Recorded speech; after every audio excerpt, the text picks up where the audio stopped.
24 hours is we can't say things that hurt people's feelings. There's a little bit of a creep going on here with the Sharia agenda, and it is the silencing of people that want to speak out that is actually advancing it. David, what do you think about this? Well, I think that there are really two separate issues here that we should tease out in this debate. The first is really a legal one, the First Amendment, which gives us all the freedom of speech, even unpopular speech. And there are some limitations on that. You know, you can't yell fire in a crowded theater and threaten people's safety. But by and large, I think we're all in agreement that there cannot be a law here that would prohibit this Phoenix event, for example, for going forward. That would be unconstitutional. I don't think there's any dispute on that. I mean, everybody, no dispute on doesn't that. everybody That's the agree? 70s in a Jewish family, and I remember when the Illinois Nazis wanted to march through the Jewish neighborhoods of Skokie, Illinois. This was a very, very well-known event.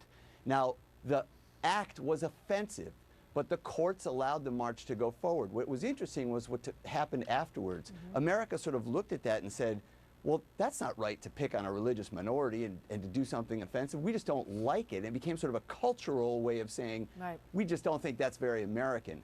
But the law was pretty clear. Is if we want to have a culture that's built on certain core values, freedom of speech, individual responsibility, etc., the best way we can sheriff bad behavior is to do it independently, to do it one-to-one. Chris Cuomo tried to shame Pamela Geller into admitting that what she's doing is in some way immoral. There's tens of millions of people that think what she's doing is vitally important.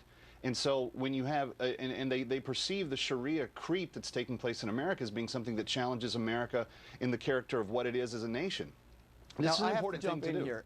One last thought, David, and we gotta go.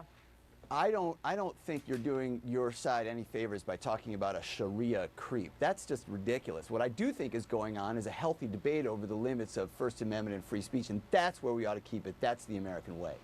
All right, we got to leave it there, guys, but we will continue.